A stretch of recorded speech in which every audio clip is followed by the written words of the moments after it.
Spinoza détruit le plus grand secret de Dieu, le commandement qui prouve que votre Dieu est cruel. Imaginez que tout ce qu'on vous a enseigné sur Dieu était un mensonge. Pas n'importe quel mensonge, mais un mensonge si dangereux qu'un philosophe a été excommunié, banni, effacé de l'histoire pour l'avoir révélé. Son nom, Baruch Spinoza. Et ce qu'il a découvert va détruire tout ce que vous croyez savoir sur la justice divine. Si vous aimez les histoires qui défient tout ce qu'on vous a appris, qui bouleversent les fondations même de vos croyances, n'oubliez pas de vous abonner à cette chaîne pour ne manquer aucun moment de cette révélation. Et dites-moi dans les commentaires, de quel pays regardez-vous cette vidéo? Et quelle heure est-il chez vous en ce moment? Je veux savoir où dans le monde cette vérité interdite est en train de se propager. Nous sommes au XVIIe siècle. L'Inquisition brûle encore des hérétiques. Les guerres de religion déchirent l'Europe. Et dans ce chaos, à Amsterdam, un jeune homme juif ose poser une question que personne n'avait jamais osé formuler aussi clairement. Et si Dieu n'était pas juste? Non pas parce qu'il choisit d'être injuste, mais parce que l'idée même d'un Dieu juste, tel que les religions le présentent, est une contradiction logique absolue. Spinoza n'a pas attaqué un commandement au hasard. Il a pulvérisé le fondement même de tous les commandements, cette croyance en un Dieu qui punit, récompense, se venge, jalouse et exige l'adoration. Et quel commandement expose le mieux cette imposture monumentale? Écoutez bien ces mots qui ont façonné des millénaires de culpabilité et de terreur. Je suis l'Éternel, ton Dieu, un Dieu jaloux, qui punit l'iniquité des pères sur les enfants jusqu'à la 3e et la 4e génération. Attendez, vous avez bien entendu? Dieu se déclare jaloux, et il punit les petits-enfants pour les crimes de leurs grands-parents. Comment ces deux attributs peuvent-ils coexister avec la justice? Comment un Dieu parfait peut-il ressentir la jalousie, cette émotion si humaine, si imparfaite, si mesquine? Spinoza a vu ce que personne ne voulait voir, et ce qu'il a découvert a détruit toute la théologie occidentale. Mais avant d'aller plus loin, si vous regardez cette vidéo sur votre téléphone, prenez une seconde pour hype cette vidéo. Cela aide énormément à faire découvrir ce contenu à plus de personnes. Parce que ce que vous allez entendre, c'est exactement ce qu'on a essayé de vous cacher pendant des siècles. Alors, êtes-vous prêt à découvrir pourquoi un seul homme a fait trembler toutes les religions du monde? Pourquoi ces livres ont été brûlés pendant 200 ans? Et pourquoi, même aujourd'hui, personne n'ose vraiment enseigner ce qu'il a prouvé? Allons-y. La contradiction cachée dans les Écritures, l'Exode 25. Ce n'est pas juste un verset biblique perdu parmi des milliers d'autres. C'est une confession involontaire mais dévastatrice. Dieu se déclare jaloux. Arrêtons-nous un instant sur ce mot, jaloux. La jalousie, c'est quoi exactement? C'est une émotion qui naît de la peur, de l'insécurité, du sentiment que quelque chose ou quelqu'un peut vous être arraché. C'est une émotion profondément humaine, profondément imparfaite. Mais comment l'infini peut-il être jaloux? Jaloux de qui? De quoi? Si Dieu est vraiment infini, s'il est vraiment parfait, s'il contient absolument tout ce qui existe, de qui pourrait-il être jaloux? Du néant? Comment le créateur de l'univers, celui qui a façonné les galaxies et les atomes, peut-il ressentir ce que ressent un adolescent quand sa petite amie regarde un autre garçon? Spinoza a vu dans ce simple mot une révélation explosive. Ce commandement ne révèle pas la nature de Dieu. Il révèle la nature de ceux qui l'ont écrit. Des hommes jaloux, possessifs, insécures, qui ont projeté leurs propres pathologies émotionnelles sur l'écran cosmique et ont appelé ça « révélation divine ». Mais ce n'est que le début. La phrase continue. Qui punit l'iniquité des pères sur les enfants jusqu'à la 3e et la 4e génération. Réfléchissez-y une seconde. Vraiment, un enfant naît. Cet enfant n'a rien fait. Il n'a même pas eu le temps de former une pensée consciente. Mais son arrière-grand-père a péché, et Dieu, dans sa justice infinie, décide de punir cet enfant innocent. Pas pour ce qu'il a fait, mais pour ce que quelqu'un d'autre a fait, peut-être un siècle avant sa naissance. Est-ce de la justice ou est-ce de la cruauté systématique? Imaginez si les tribunaux humains fonctionnaient comme ça. Votre grand-père commet un crime. Il meurt.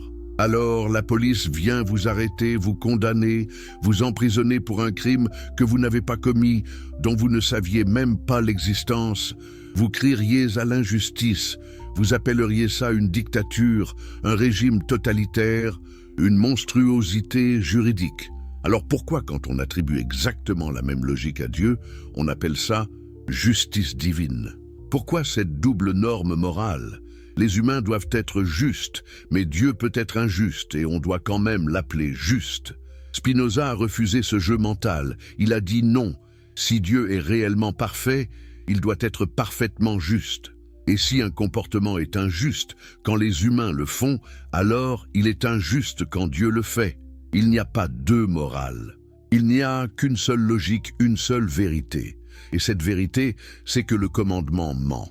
Il ment sur la nature de Dieu. Il transforme l'infini en tyran, l'éternel en despote capricieux, le parfait en monstre vindicatif. Mais pourquoi ce mensonge a-t-il été perpétué pendant des millénaires? Qui bénéficie de l'image d'un Dieu jaloux et vengeur? Les prêtres, les rabbins, les autorités religieuses qui se positionnent comme intermédiaires indispensables entre vous et ce Dieu terrifiant.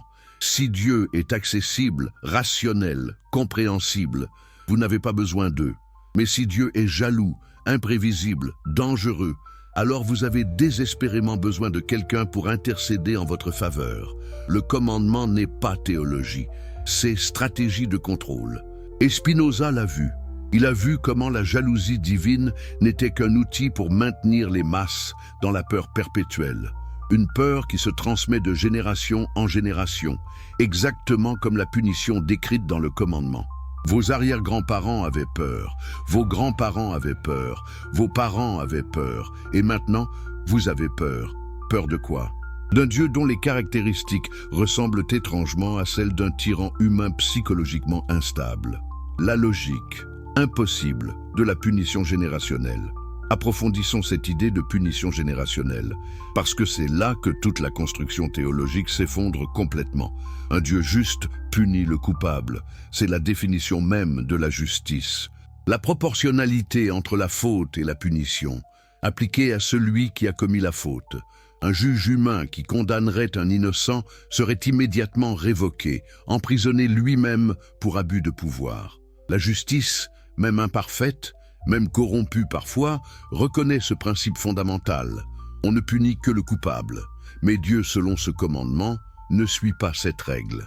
Il punit les enfants, les petits-enfants, les arrière-petits-enfants, des êtres qui n'existaient même pas au moment où le péché a été commis. Comment est-ce possible? Comment un Dieu omniscient, qui connaît passé, présent et futur, qui voit tout, comprend tout, peut-il considérer juste de punir quelqu'un pour quelque chose qu'il n'a pas fait? Spinoza a démontré que c'est logiquement impossible. Si Dieu est parfait, sa justice doit être parfaite. Une justice parfaite ne peut pas contenir d'injustice. Punir un innocent est une injustice par définition. Donc, soit le commandement est faux, soit Dieu n'est pas parfaitement juste, soit Dieu n'existe pas tel que les religions le décrivent. Spinoza a choisi la première option. Le commandement est faux, pas métaphoriquement faux, pas mal interprété. Non, littéralement faux, fabriqué par des hommes qui projetaient leur propre soif de vengeance sur l'image de Dieu. Mais allons encore plus loin. Regardons les conséquences pratiques de ce système de justice générationnelle. L'Ancien Testament regorge d'exemples de cette logique monstrueuse appliquée. Quand Dieu ordonne le génocide des Amalécites, il ne dit pas « tuer les guerriers, les coupables, ceux qui ont attaqué Israël ». Non, il dit « tuer tout, hommes, femmes, enfants, bébés, même le bétail ». Pourquoi? Parce que les ancêtres des Amalécites avaient attaqué les ancêtres des Israélites des générations auparavant. Les bébés Amalécites n'avaient jamais attaqué personne. Ils n'avaient jamais fait de mal à un seul Israélite, mais ils devaient mourir. Pourquoi? Justice générationnelle, vengeance héréditaire, punition collective. Est-ce un Dieu juste qui ordonne ça, ou est-ce un Dieu cruel qui utilise la justice comme prétexte pour la barbarie systématique? Spinoza a posé cette question, et pour l'avoir posée, il a été excommunié. Mais la question demeure incontournable. Si ce que Dieu commande viole les principes moraux les plus fondamentaux que même les humains imparfaits reconnaissent, alors qui est vraiment le monstre? Ceux qui questionnent ou ceux qui obéissent aveuglément à des commandements manifestement immoraux? Et voici le coup de génie de Spinoza. Il a montré que ce système n'est pas un bug. C'est une fonctionnalité, c'est délibéré. Pourquoi? Parce qu'un système de justice imprévisible et arbitraire est beaucoup plus efficace pour contrôler les masses qu'un système juste et cohérent. Si la justice est prévisible, si vous savez exactement ce qui va vous arriver selon vos actions, alors vous pouvez planifier, vous pouvez calculer, vous pouvez même vous rebeller en connaissance de cause. Mais si la justice est arbitraire, si vous pouvez être puni pour des choses que vous n'avez pas faites, pour des péchés commis par des ancêtres que vous n'avez jamais connus, alors vous vivez dans la terreur constante. Vous ne savez jamais quand la punition va tomber. Vous ne savez jamais ce qui va déclencher la colère divine. C'est ainsi qu'on contrôle les populations, pas par la justice, mais par la peur de l'injustice arbitraire. Et le commandement le révèle ouvertement. Dieu dit: « Je punirai vos enfants pour vos péchés ». Pourquoi le dire? Pour vous rappeler que vous n'êtes jamais en sécurité.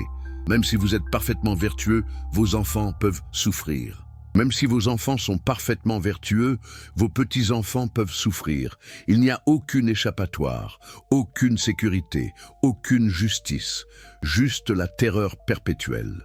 Le sium divin, comme preuve de l'anthropomorphisme. Maintenant, revenons à cette idée extraordinaire. Un Dieu jaloux, pas métaphoriquement jaloux. Le texte ne dit pas comme s'il était jaloux. Non, Dieu se déclare jaloux. Je suis un Dieu jaloux. C'est une autodescription, une caractéristique que Dieu revendique pour lui-même. Mais qu'est-ce que la jalousie exactement? D'où vient cette émotion? Elle naît quand vous avez quelque chose et que vous craignez de le perdre. Elle naît de l'insécurité, du manque de confiance, de la peur que quelqu'un ou quelque chose d'autre puisse vous remplacer. C'est une émotion fondamentalement liée à la limitation, à la finitude, à l'imperfection. Un être parfait peut-il être jaloux? Comment? De quoi pourrait-il être jaloux s'il possède déjà tout? Qui pourrait le remplacer s'il est unique? Qu'est-ce qui pourrait lui être arraché s'il est infini? La jalousie présuppose la possibilité de perte. Mais Dieu, par définition, ne peut rien perdre. Il est tout. Il contient tout. La totalité de l'existence est en lui, de lui, par lui. Alors comment peut-il craindre de perdre quelque chose? À moins que ce Dieu ne soit pas réellement infini. À moins qu'il ne soit qu'une projection agrandie de l'ego humain. Une version cosmique de nos propres insécurités et de nos propres peurs. Spinoza a vu cela avec une clarté aveuglante. Il a compris que ce commandement ne révèle pas Dieu. Il révèle les hommes qui l'ont écrit. Des hommes jaloux de leurs femmes, jaloux de leurs possessions, jaloux de leur statut, jaloux de leur pouvoir. Des hommes qui, en écrivant sur Dieu, n'ont fait que projeter leur propre pathologie psychologique sur l'écran de l'éternité. C'est de l'anthropomorphisme dans sa forme la plus grossière. On prend les caractéristiques humaines les plus problématiques, les plus toxiques, les plus immatures, et on les attribue à Dieu. Et ensuite, on appelle ça révélation. Mais Spinoza est allé encore plus loin. Il a montré que ce n'est pas seulement un problème théologique abstrait. C'est un problème pratique, concret, qui a façonné toute l'histoire humaine. Pensez à combien de guerres ont été menées au nom de ce Dieu jaloux. Combien de personnes ont été tuées parce qu'elles adoraient un autre Dieu, parce qu'elles ne suivaient pas les bons commandements, parce qu'elles n'appartenaient pas à la bonne religion. Pourquoi? Parce que Dieu est jaloux. Parce qu'il ne peut tolérer que ses créatures regardent ailleurs, même pour un instant. C'est la logique d'un conjoint abusif élevé au niveau cosmique. Si tu regardes quelqu'un d'autre, je vais te détruire, toi et toute ta famille, jusqu'à la 4e génération. Ce n'est pas de l'amour divin, c'est de la violence domestique théologique. Et Spinoza a été le premier à le diagnostiquer clairement. Il a dit « Ce Dieu-là n'existe pas ». Ce Dieu-là est une fiction créée par des hommes qui voulaient justifier leur propre jalousie, leur propre possessivité, leur propre besoin de contrôle absolu. Le vrai Dieu, s'il existe, ne peut pas être jaloux. Parce que la jalousie est incompatible avec la perfection. La jalousie est incompatible avec l'infinité. La jalousie est une pathologie humaine, pas un attribut divin. Mais alors, pourquoi ce commandement existe-t-il? Pourquoi est-il si central dans les trois religions abrahamiques? Judaïsme, christianisme, islam, toutes affirment que Dieu est jaloux, que Dieu ne tolère aucun rival, que Dieu punit ceux qui le trahissent. Spinoza a révélé la réponse parce que ce commandement n'a jamais été sur Dieu. Il a toujours été sur le contrôle humain, sur le pouvoir, sur l'élimination de la concurrence religieuse, sur le monopole de la vérité, de la morale, de l'accès au divin. Si Dieu n'est pas jaloux, alors il n'y a aucun problème à explorer d'autres traditions, d'autres philosophies, d'autres voies spirituelles. Mais si Dieu est jaloux, alors vous devez rester fidèle. Vous ne pouvez pas partir, vous ne pouvez pas questionner, vous ne pouvez pas chercher ailleurs. Parce que si vous le faites, Dieu vous punira, vous et vos enfants, et les enfants de vos enfants. C'est du chantage émotionnel déguisé en doctrine religieuse. La théologie comme projection de l'ego humain. Et voici où Spinoza a porté le coup fatal à toute la construction théologique traditionnelle. Il a montré que ce n'est pas Dieu qui a créé l'homme à son image, c'est l'homme qui a créé Dieu à son image. Pensez-y, vraiment.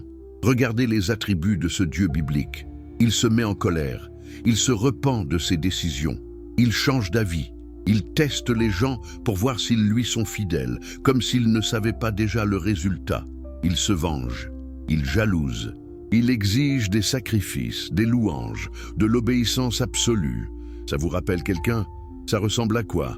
À un empereur humain, à un roi despotique, à un tyran paranoïaque qui a besoin de validation constante, qui ne peut tolérer aucune critique, qui écrase quiconque ose le défier. Ce n'est pas le portrait d'un être infini et parfait. C'est le portrait d'un ego humain gonflé aux proportions cosmiques. Spinoza a écrit dans son traité théologico-politique quelque chose de révolutionnaire. Les hommes ont fait Dieu à leur image. Non Dieu, les hommes à la sienne. C'est une inversion complète de Genèse 1:27. Et cette inversion détruit tout. Si Dieu est une projection humaine, alors les commandements ne sont pas la volonté de Dieu. Ce sont les volontés de ceux qui ont écrit les textes, déguisés en ordre divin pour leur donner une autorité incontestable. Vous voulez que les gens ne commettent pas d'adultère, dites que Dieu l'interdit. Vous voulez que les gens vous donnent de l'argent, dites que Dieu exige la dîme.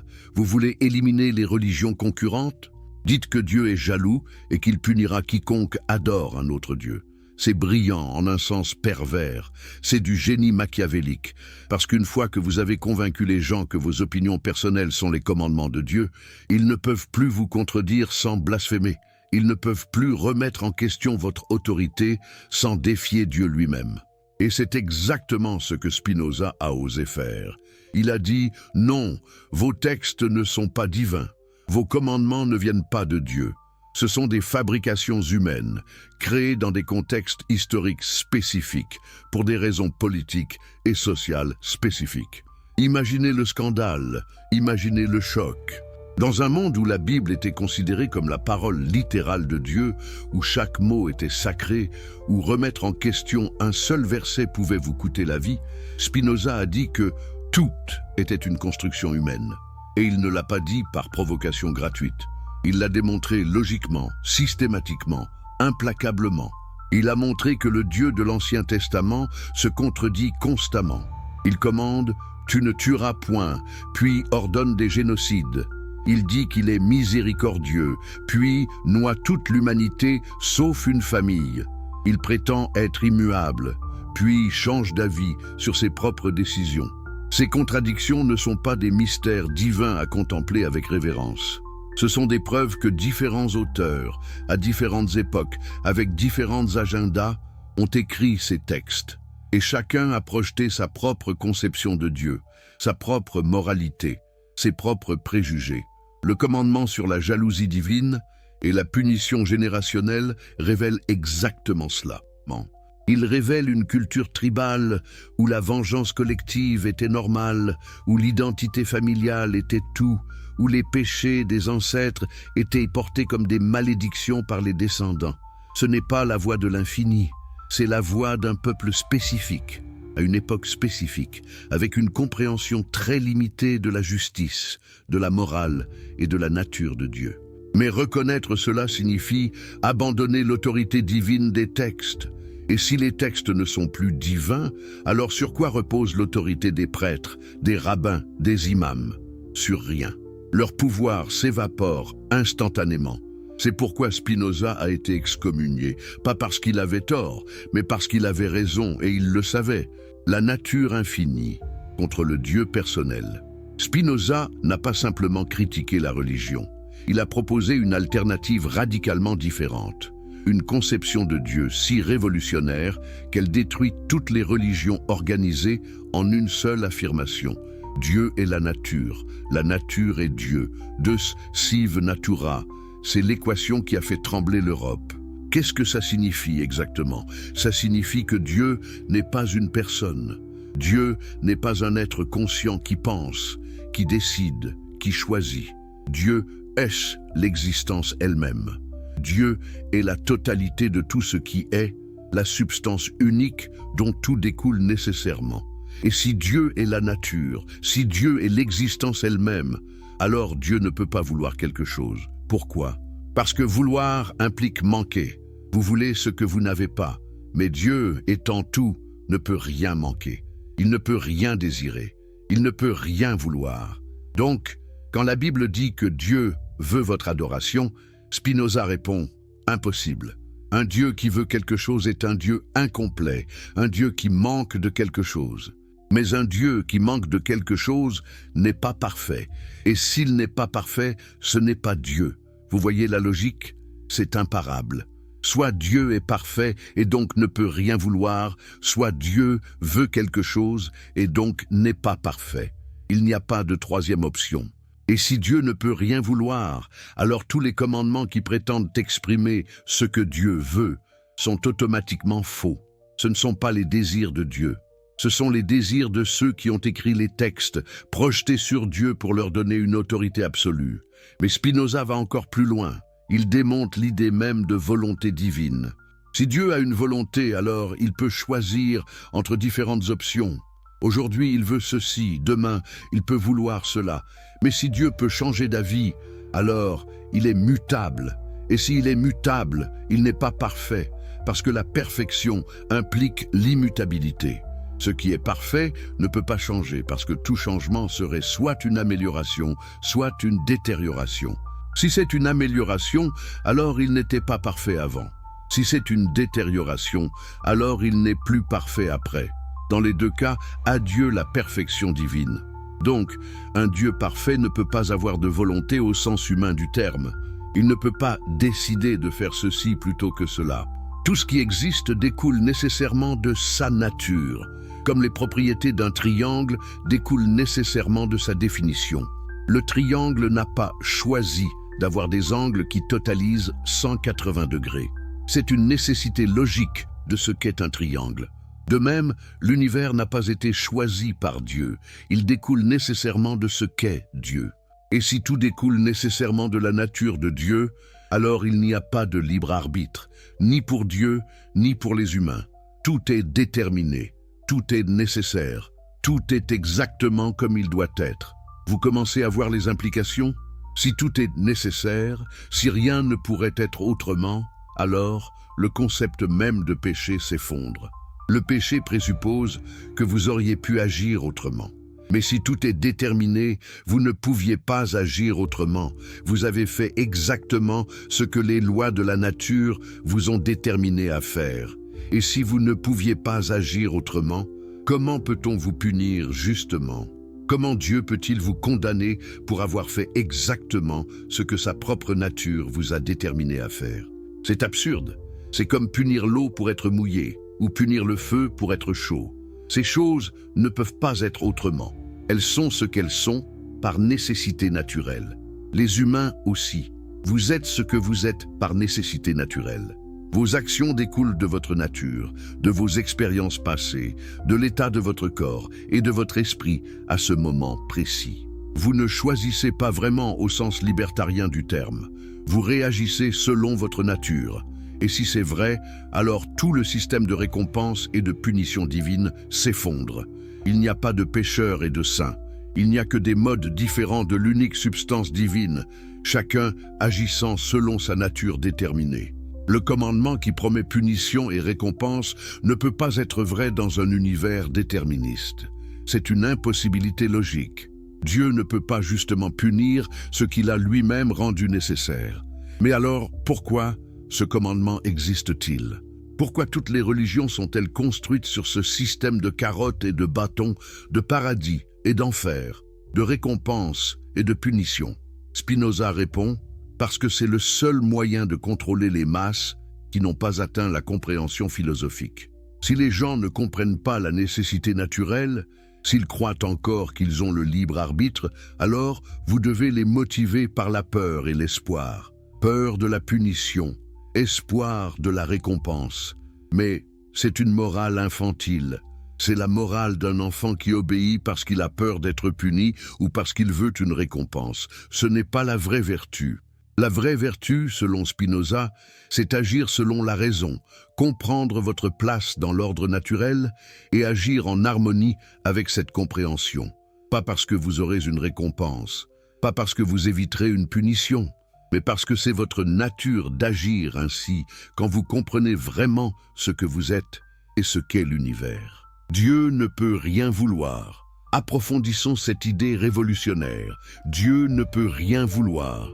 C'est peut-être l'affirmation la plus radicale de toute la philosophie de Spinoza, et c'est celle qui détruit le plus complètement la religion traditionnelle. Qu'est-ce que vouloir? C'est désirer quelque chose qu'on n'a pas? C'est chercher à obtenir quelque chose, à réaliser quelque chose, à accomplir quelque chose? Mais tout cela présuppose un manque, une incomplétude, un écart entre ce qui est et ce qui devrait être. Mais Dieu, par définition, est absolument complet. Il est l'être en soi, la substance unique, la totalité de tout ce qui existe. Il n'y a rien en dehors de lui. Il n'y a rien qu'il pourrait désirer qu'il n'ait déjà, parce qu'il est déjà tout. Donc, l'idée même que Dieu veuille quelque chose est contradictoire. Que pourrait-il vouloir? Votre adoration? Mais il est infini. Votre adoration ne lui ajoute rien. Elle ne le rend pas plus grand, plus complet, plus parfait. Votre obéissance? Mais s'il est vraiment tout-puissant, vous lui obéissez déjà nécessairement par votre existence même. Vous ne pouvez pas faire autrement qu'obéir aux lois de la nature, qui sont les lois de Dieu. Alors pourquoi la Bible est-elle remplie de passages où Dieu veut, désire, exige, commande? Spinoza répond: parce que la Bible a été écrite par des humains qui ne comprenaient pas la vraie nature de Dieu. Ils ont projeté leurs propres désirs et leur propre volonté sur Dieu. Ils ont créé un Dieu à leur image, un Dieu qui veut, qui désire, qui se met en colère quand il n'obtient pas ce qu'il veut. Mais ce Dieu-là est une fiction anthropomorphique. Ce n'est pas le vrai Dieu. Le vrai Dieu, le Dieu nature de Spinoza, ne veut rien parce qu'il est déjà tout. Il n'agit pas en vue d'un but parce que tous les buts sont déjà réalisés en lui. Il n'a pas de projet, pas de plan, pas d'intention. Il laisse simplement, éternellement, nécessairement. Et de cette existence nécessaire découle tout le reste. L'univers n'est pas le résultat d'un choix divin. C'est l'expression nécessaire de la nature divine. Dieu ne pouvait pas ne pas créer l'univers, parce que l'univers découle nécessairement de ce qu'est Dieu, comme la lumière découle nécessairement du soleil. Vous voyez combien c'est différent de la conception religieuse traditionnelle? Dans la Bible, Dieu crée l'univers par un acte de volonté libre. Il aurait pu ne pas le créer. Il aurait pu créer un univers différent. Tout est contingent, dépendant du caprice divin. Mais chez Spinoza, tout est nécessaire. Dieu ne pouvait pas ne pas être. L'univers ne pouvait pas ne pas exister. Vous ne pouviez pas ne pas être né. Vos actions ne pouvaient pas être autres qu'elles ne sont. Tout est déterminé par la chaîne infinie de causes et d'effets qui découlent de la nature éternelle de Dieu. Et si tout est nécessaire, alors les commandements perdent leur sens. Pourquoi Dieu commanderait-il quelque chose qui doit nécessairement arriver de toute façon? Ou pourquoi interdirait-il quelque chose qui ne peut pas arriver parce que ce serait contraire aux lois de la nature? Les commandements ne peuvent exister que dans un univers où il y a une véritable contingence, où les choses pourraient être autrement. Mais dans l'univers déterministe de Spinoza, cette contingence n'existe pas. Tout est comme il doit être. Tout est l'expression nécessaire de la nature divine. Donc, quand le commandement dit « tu ne tueras point », ce n'est pas Dieu qui parle. C'est une règle sociale créée par des humains pour maintenir l'ordre dans leur communauté. Utile? Peut-être. Divin? Non. Et quand le commandement dit « je suis un Dieu jaloux qui punit jusqu'à la 4e génération », ce n'est pas non plus Dieu qui parle. C'est la projection des peurs humaines, du besoin humain de contrôle, de la logique tribale de vengeance collective. Le vrai Dieu, le Dieu de Spinoza, ne jalouse rien parce qu'il ne peut rien perdre. Il ne punit personne parce que tout le monde agit selon sa nature déterminée. Il ne récompense personne parce que la récompense impliquerait un changement d'état. Et Dieu est immuable. Dieu n'est pas une personne qui pense, qui ressent, qui décide.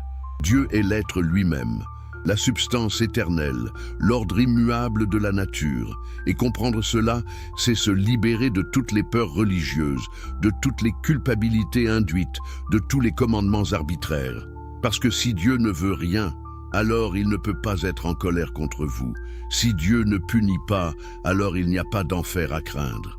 Si Dieu ne récompense pas, alors le paradis est une illusion. Ce qui reste, c'est simplement la réalité. L'univers tel qu'il est, opérant selon ses lois nécessaires. Et vous, une partie de cet univers, agissant selon votre nature. C'est terrifiant pour certains, libérateur pour d'autres, mais c'est, selon Spinoza, la vérité. L'impossibilité logique de la volonté divine. Creusons encore plus profondément dans cette idée. Si Dieu a une volonté, cela signifie qu'il peut choisir entre différentes options. Il peut décider de faire A ou de faire B. Mais comment Dieu peut-il choisir? Le choix présuppose la délibération. Vous pesez les options, vous considérez les conséquences, vous décidez laquelle est la meilleure. Mais si Dieu est omniscient, il connaît déjà toutes les conséquences. Il n'a pas besoin de délibérer. Il sait instantanément et éternellement quelle option est la meilleure. Mais alors, comment peut-il choisir? S'il y a clairement une meilleure option et qu'il la connaît, alors il doit nécessairement choisir cette option. Ce n'est pas vraiment un choix, c'est une nécessité logique. Et si son choix est déterminé par sa nature parfaite et sa connaissance parfaite, alors ce n'est pas du libre arbitre, c'est du déterminisme. Donc, soit Dieu n'a pas de libre arbitre et donc pas de volonté au sens traditionnel, soit Dieu choisit arbitrairement sans raison, ce qui est contraire à sa perfection. Dans les deux cas, le concept de volonté divine s'effondre. Spinoza l'a vu clairement. Il a écrit dans l'Éthique « Les choses n'auraient pu être produites par Dieu d'aucune autre manière, ni dans aucun autre ordre qu'elles ne l'ont été. Tout est nécessaire. Rien ne pouvait être différent. Cela inclut vos actions, cela inclut vos pensées, cela inclut vos péchés supposés. Tout découle nécessairement de la chaîne infinie de causes qui vous ont formé et qui agissent à travers vous. Et si c'est vrai, alors le concept de responsabilité morale devient problématique. Comment pouvez-vous être tenu responsable de quelque chose que vous ne pouviez pas ne pas faire? Les théologiens répondent généralement en invoquant le libre arbitre. Oui, vous étiez déterminé, mais vous avez quand même choisi librement. C'est ce qu'on appelle le compatibilisme. L'idée que déterminisme et libre arbitre peuvent coexister. Mais Spinoza rejette ça. Pour lui, c'est une contradiction dans les termes. Soit vos actions sont déterminées par des causes antérieures, soit elles sont libres. Il n'y a pas de moyen terme cohérent. Et s'il n'y a pas de libre arbitre, alors tout le système de commandement, de péché, de punition et de récompense perd sa justification morale. Vous ne pouvez pas justement punir quelqu'un pour avoir agi selon sa nature déterminée. C'est comme punir l'eau pour avoir mouillé quelqu'un ou punir le feu pour avoir brûlé quelqu'un. L'eau et le feu agissent selon leur nature. Ils ne peuvent pas faire autrement. Les humains aussi. Mais alors, dira-t-on, cela conduit au nihilisme moral, au chaos éthique. Si personne n'est responsable, alors pourquoi ne pas tout permettre? Spinoza a une réponse sophistiquée à cela. Il dit Comprendre que tout est déterminé ne signifie pas abandonner la morale. Cela signifie la fonder sur quelque chose de plus solide que la peur et l'espoir. La vraie vertu, c'est agir selon la raison, comprendre ce qui est vraiment bon pour vous à long terme, ce qui augmente votre puissance d'agir, ce qui vous permet de vous épanouir en tant qu'être humain. Et cette compréhension vient de la connaissance, pas de la crainte de la punition. Un enfant obéit parce qu'il a peur d'être puni. Un adulte mature agit bien parce qu'il comprend que c'est dans son intérêt véritable, profond, à long terme. La religion garde les gens dans l'enfance morale. La philosophie les fait grandir.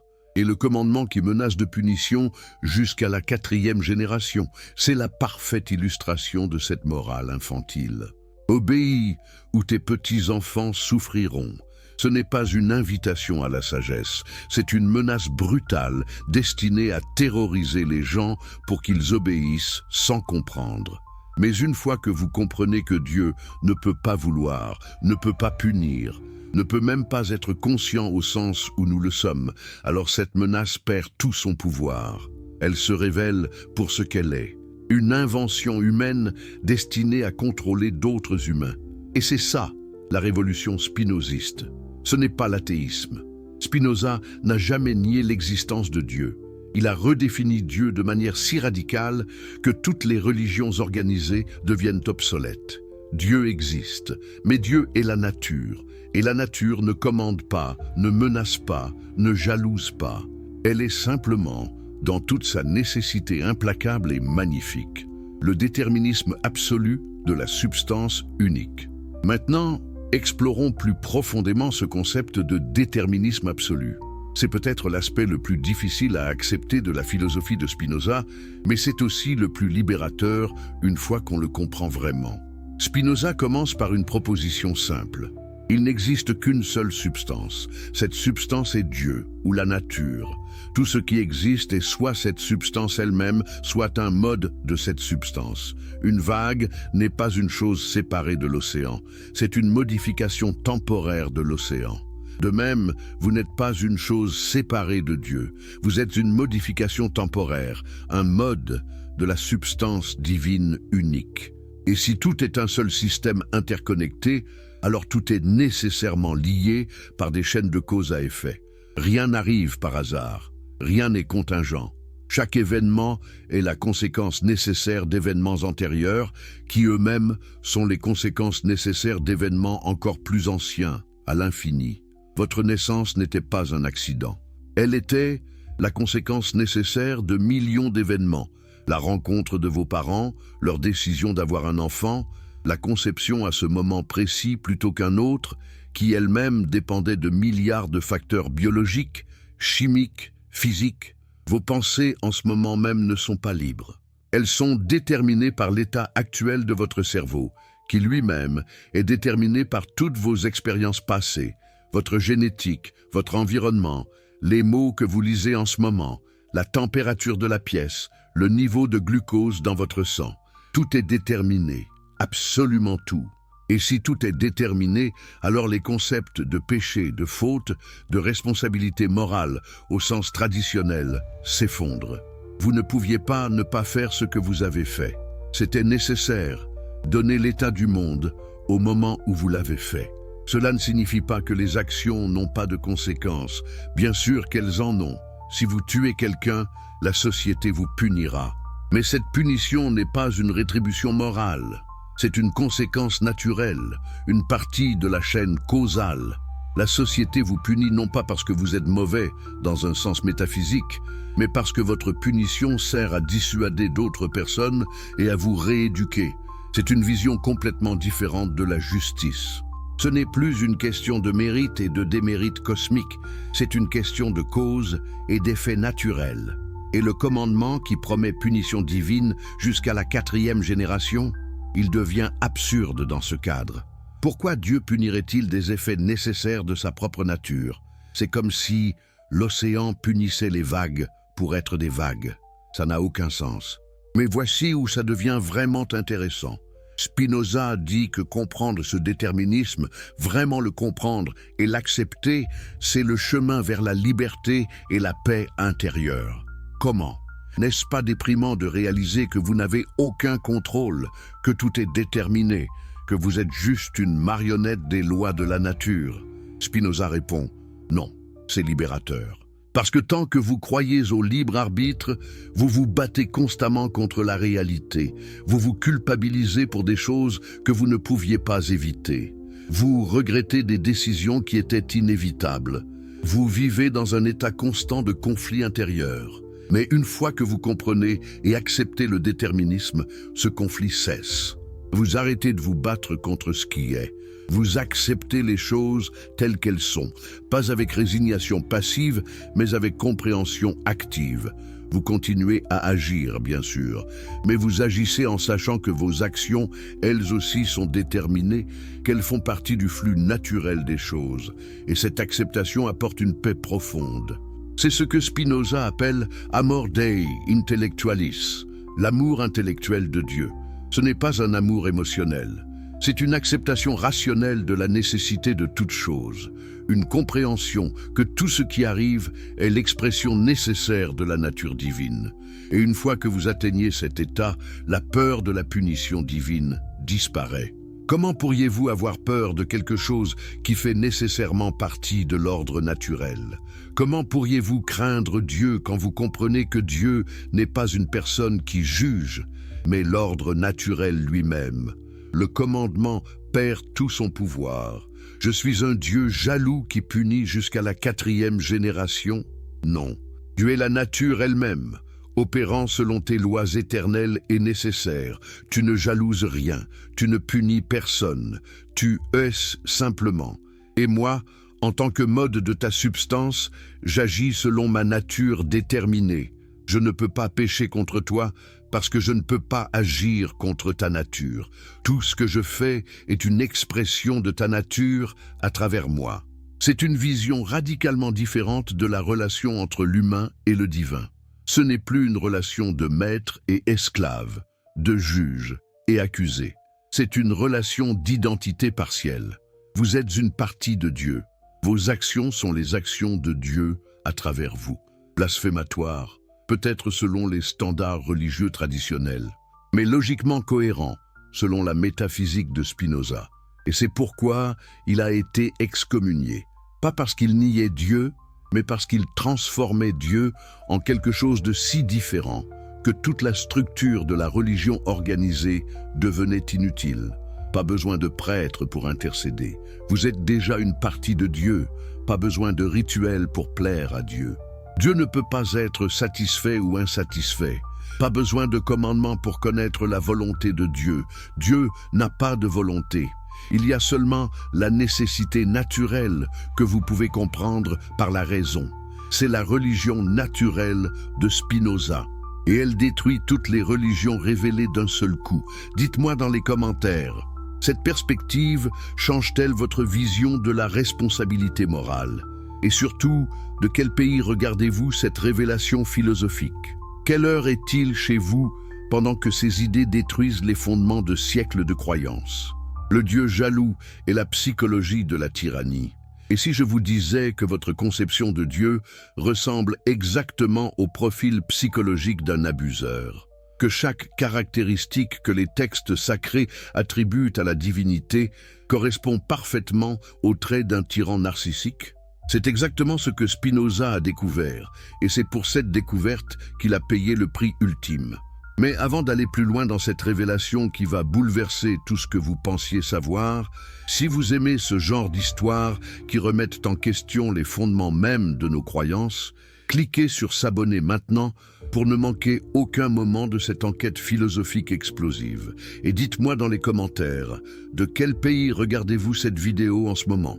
Quelle heure est-il chez vous pendant que nous démolissons ensemble des millénaires de dogmes?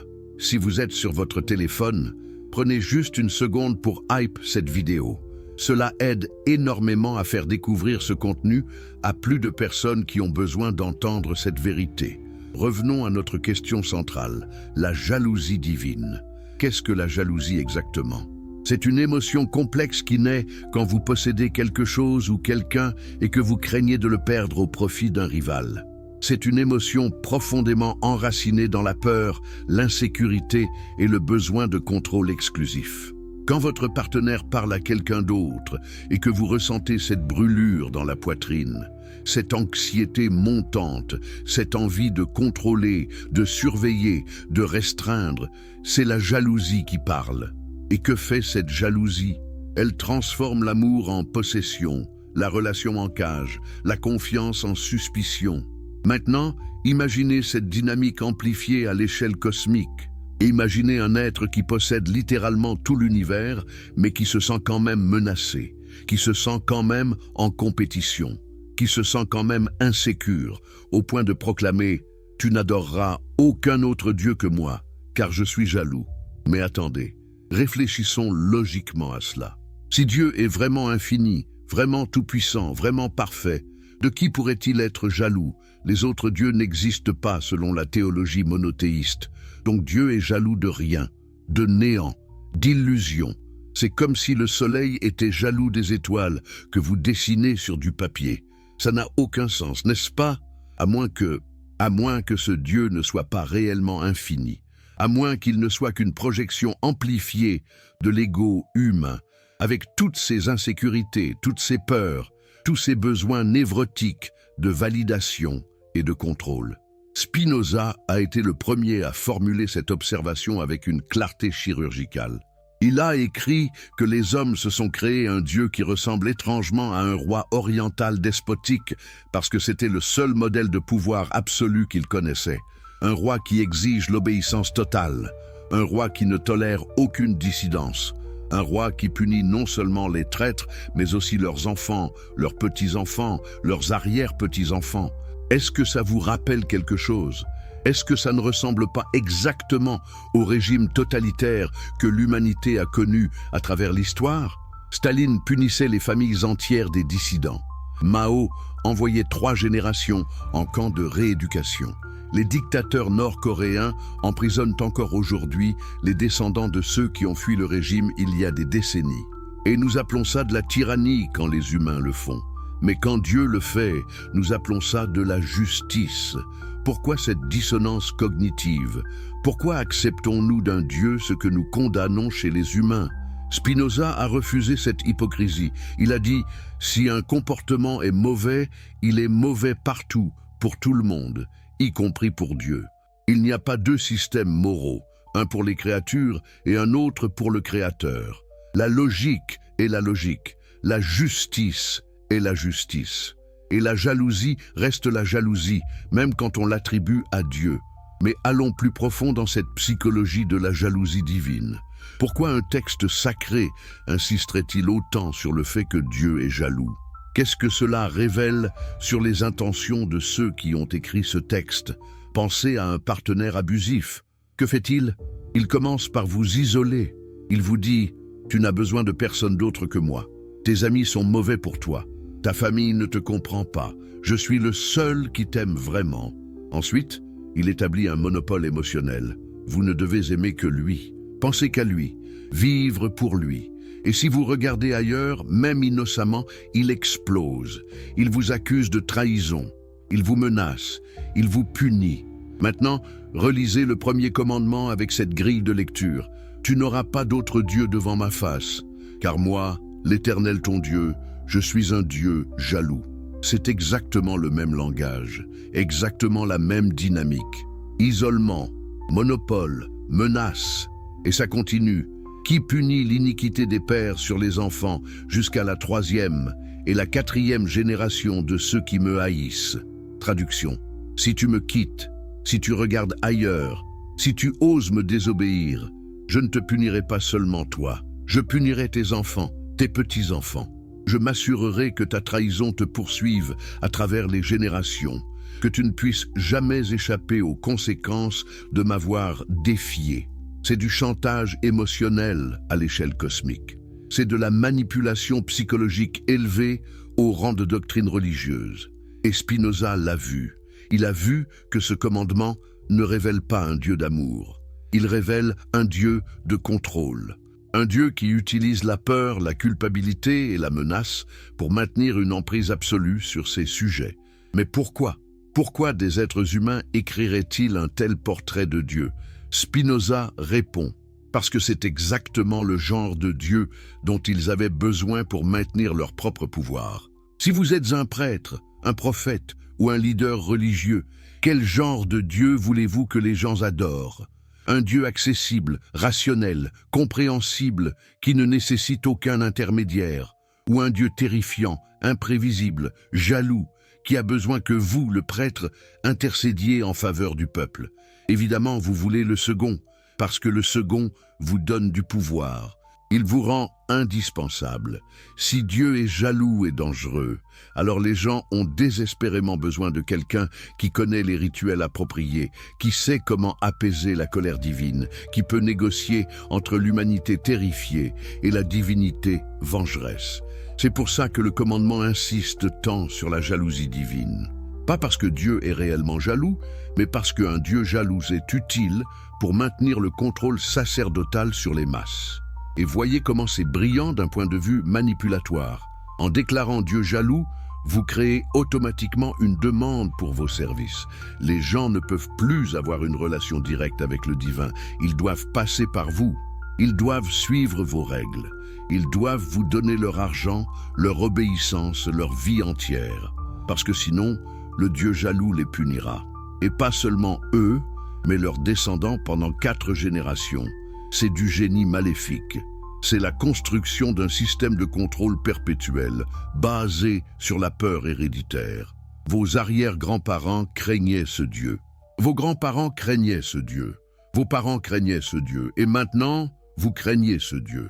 Pas parce qu'il existe réellement tel que décrit, mais parce que la peur a été transmise comme un virus psychologique de génération en génération. Spinoza a diagnostiqué cette maladie. Il a montré que la jalousie divine n'est pas un attribut de Dieu, mais un symptôme de la pathologie humaine. Les hommes qui ont écrit ces textes étaient jaloux, possessifs, contrôlants, et ils ont projeté ces traits sur l'écran cosmique, créant un Dieu à leur image plutôt qu'inverse. Mais il y a plus. Analysons la logique interne de cette jalousie divine. Le texte dit que Dieu punit ceux qui le haïssent. Mais qu'est-ce que ça veut dire, haïr Dieu? Dans le contexte du commandement, haïr Dieu signifie adorer un autre Dieu. Mais rappelez-vous, selon le monothéisme, les autres dieux n'existent pas. Donc, techniquement, vous ne pouvez pas adorer un autre Dieu. Vous pouvez adorer une idole, une statue, une création humaine, mais pas un autre Dieu réel. Donc quand vous haïssez Dieu en adorant une idole, vous haïssez Dieu en adorant du néant. Et pour cela, Dieu vous punira, vous et vos descendants, pendant 4 générations. Réfléchissez à l'absurdité logique de cela. Et Dieu, l'être infini et parfait, se sent menacé par votre adoration de statues de pierre qui n'ont aucun pouvoir, aucune existence réelle. Comment est-ce possible? Comment l'infini peut-il se sentir en compétition avec le néant? C'est impossible, à moins que ce Dieu ne soit pas réellement infini, à moins qu'il ne soit qu'une construction mentale humaine, aussi fragile et insécure que les hommes qui l'ont créé. Spinoza a poussé cette analyse encore plus loin. Il a examiné les conséquences historiques de cette doctrine de la jalousie divine. Combien de personnes ont été tuées parce qu'elles adoraient le mauvais Dieu? Des millions. L'Inquisition, les croisades, les guerres de religion, les conversions forcées, les génocides religieux. Tout cela justifié par l'idée qu'il existe un Dieu jaloux qui ne peut tolérer que ses créatures regardent ailleurs. Est-ce vraiment ce que ferait un Dieu d'amour? Un Dieu parfait? Ou est-ce ce que feraient des hommes imparfaits, utilisant la religion comme excuse pour éliminer la concurrence, pour établir des monopoles idéologiques, pour justifier leurs propres instincts violents et tribaux? L'histoire répond à cette question de façon dévastatrice. Partout où la doctrine du Dieu jaloux a été prise au sérieux, elle a produit de l'intolérance, de la violence, de l'oppression. Pas parce que c'est la volonté de Dieu, mais parce que c'est la nature humaine, déguisée en commandement divin. Et Spinoza l'a vu. Il a vu que le commandement ne civilise pas l'humanité. Il sanctifie ses pires instincts. Il prend la jalousie, l'intolérance, le tribalisme, la violence, et il les bénit avec l'autorité divine. Il dit « Ce n'est pas votre haine, c'est la volonté de Dieu Ce n'est pas votre intolérance, c'est la justice divine. Mais c'est un mensonge. Et Spinoza a osé le dire. Il a osé affirmer que ce commandement, comme tous les autres, n'est pas la voix de Dieu. C'est la voix d'hommes qui voulaient que leur Dieu ressemble à un tyran parce qu'eux-mêmes voulaient être des tyrans, qui voulaient que leur Dieu soit jaloux parce qu'eux-mêmes étaient jaloux, qui voulaient que leur Dieu punisse les dissidents et leurs descendants parce qu'eux-mêmes voulaient justifier leur propre pratique de vengeance collective. Le commandement n'élève pas l'humanité vers la divinité. Il rabaisse la divinité au niveau de l'humanité la plus médiocre, la langue de la violence domestique, appliquée au cosmique. Maintenant, examinons quelque chose de profondément troublant. Le langage utilisé dans ce commandement, dans toute la Bible en fait, ressemble étrangement au langage utilisé dans les relations abusives. Ce n'est pas une coïncidence, c'est révélateur. Dans une relation abusive, l'abuseur commence toujours par une déclaration d'amour. « Je t'aime plus que tout, tu es tout pour moi ». Ça semble beau, romantique même, mais ensuite vient la deuxième partie. C'est pourquoi tu ne peux parler à personne d'autre. C'est pourquoi je dois savoir où tu es à chaque instant. C'est pourquoi je dois contrôler tous les aspects de ta vie. Parce que je t'aime tellement. Vous voyez le pattern? L'amour est utilisé comme justification pour le contrôle. Je fais ça parce que je t'aime. Je te surveille parce que je t'aime. Je t'isole parce que je t'aime. Je te punis parce que je t'aime. Maintenant, écoutez comment Dieu parle dans l'Ancien Testament. Je t'ai choisi parmi tous les peuples. Tu es mon peuple précieux. Je t'aime d'un amour éternel. Magnifique, non, mais continuons à lire. C'est pourquoi tu n'adoreras aucun autre Dieu. C'est pourquoi tu suivras exactement mes commandements. C'est pourquoi, si tu me désobéis, je te détruirai toi et tes enfants. C'est exactement la même structure. L'amour comme prétexte pour le contrôle total. La jalousie déguisée en dévotion. La violence justifiée par l'affection. Et les parallèles continuent. Dans une relation abusive, l'abuseur menace souvent de punir non seulement vous, mais aussi vos proches. Si tu me quittes, je ferai du mal à tes enfants. Si tu me trahis, ta famille souffrira. C'est une tactique classique de contrôle. Vous restez dans la relation non pas pour vous, mais pour protéger ceux que vous aimez de la vengeance de l'abuseur. Et que dit le commandement? Je punirai l'iniquité des pères sur les enfants jusqu'à la 3e et 4e génération. C'est la même tactique. Vous ne pouvez pas vous échapper. Même si vous êtes prêt à subir les conséquences de votre trahison, vos enfants souffriront. Vos petits-enfants souffriront. Vous êtes piégés non seulement par votre propre peur, mais par votre amour pour les générations futures. C'est brillant d'un point de vue manipulatoire. C'est monstrueux d'un point de vue moral. Spinoza a été le premier philosophe à examiner systématiquement ce parallèle. Il a montré que la relation entre Dieu et l'humanité, telle que décrite dans les textes sacrés, réplique exactement les dynamiques de pouvoir des relations abusives. Il y a un partenaire dominant, Dieu, et un partenaire soumis, l'humanité. Le partenaire dominant exige l'obéissance absolue, le contrôle total, l'adoration exclusive. Le partenaire soumis doit accepter sans questionner, obéir sans comprendre, aimer sans condition.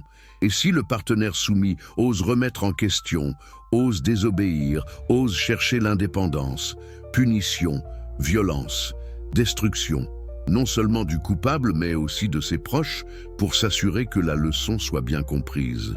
Est-ce vraiment une relation d'amour? Ou est-ce une relation de terreur déguisée en amour? Pensez aux femmes qui restent dans des mariages abusifs parce que leurs maris leur disent « Je fais ça parce que je t'aime. Si je ne te corrigeais pas, ce serait parce que je ne me soucierais pas de toi. » Pensez aux enfants qui grandissent avec des parents autoritaires qui justifient chaque punition, chaque restriction, chaque violence par « C'est pour ton bien, je fais ça parce que je t'aime ». Maintenant, pensez à combien de fois vous avez entendu exactement la même rhétorique appliquée à Dieu. Dieu vous discipline parce qu'il vous aime. Dieu permet la souffrance dans votre vie pour vous faire grandir. Dieu détruit vos idoles pour vous rapprocher de lui. C'est le langage de l'abus, sanctifié et éternalisé. Et Spinoza a refusé de l'accepter. Il a dit « Non, un vrai Dieu, un Dieu parfait, ne peut pas agir comme un abuseur. Un vrai Dieu n'a pas besoin de contrôler, de manipuler, de terrifier. Un vrai Dieu ne punit pas les innocents pour les crimes des coupables. Un vrai Dieu ne jalouse rien parce qu'il ne peut rien perdre. Le Dieu des commandements n'est pas un vrai Dieu. C'est une projection des pires aspects de la psychologie humaine, amplifiée et sanctifiée. Mais pourquoi cette projection a-t-elle persisté pendant des millénaires? Pourquoi des milliards de personnes continuent-elles à adorer un Dieu qui présente tous les signes d'un abuseur cosmique? Spinoza répond parce que c'est ce qu'on leur a enseigné depuis l'enfance. Parce que remettre en question Dieu, c'est remettre en question leurs parents, leurs prêtres, toute leur communauté. Parce que la peur a été si profondément inculquée qu'elle est devenue indissociable de leur identité même. Et aussi parce que, comme dans toute relation abusive, il y a des moments de gentillesse. Le commandement ne parle pas seulement de punition. Il parle aussi de bonté envers 1000 générations de ceux qui m'aiment. Après la menace vient la promesse. Après la violence vient l'affection. C'est le cycle classique de l'abus. Tension, violence, réconciliation, lune de miel, puis retour à la tension. Dieu vous menace de destruction. Puis il vous promet des bénédictions, puis il vous menace à nouveau, puis il vous sauve. Vous ne savez jamais à quoi vous attendre. Vous marchez constamment sur des œufs, vous essayez désespérément de le satisfaire, mais vous ne savez jamais vraiment ce qui va déclencher sa colère. C'est ainsi qu'on maintient les gens dans un état de dépendance psychologique. L'imprévisibilité crée la terreur crée le besoin de protection. Et qui offre cette protection? Les mêmes autorités religieuses qui ont créé la terreur en premier lieu. Spinoza a vu à travers ce jeu. Il a vu que tout le système était conçu non pas pour révéler Dieu, mais pour contrôler les masses. Et il a eu le courage de le dire, même sachant que cela lui coûterait tout. Parce que voici ce qui arrive quand vous exposez un système abusif. Le système se retourne contre vous avec une violence maximale. L'abuseur ne vous laisse pas partir tranquillement. Il fait de vous un exemple. Il vous détruit publiquement pour que les autres aient trop peur de suivre votre exemple. C'est exactement ce qui est arrivé à Spinoza. Excommunié avec une violence rare, maudit publiquement, banni de la communauté, effacé de l'histoire pendant 2 siècles. Pourquoi? Parce qu'il avait osé dire la vérité. Le Dieu jaloux n'est pas Dieu. C'est une construction humaine destinée à maintenir le contrôle. Et cette vérité était trop dangereuse pour être tolérée. Le monothéisme. Comme monopolisation de la peur, creusons maintenant plus profondément dans une question fondamentale. Et pourquoi le monothéisme insiste-t-il autant sur l'exclusivité? Pourquoi tu n'auras pas d'autre Dieu est-il le premier commandement, le plus important, celui qui est répété encore et encore à travers tous les textes sacrés? Spinoza a fourni une réponse qui a choqué son époque et continue de déranger aujourd'hui. Le monothéisme n'est pas né comme une révélation spirituelle. Il est né comme une stratégie politique. Une stratégie pour monopoliser le pouvoir religieux, éliminer la concurrence et établir un contrôle total sur la vie des gens. Pensez-y logiquement.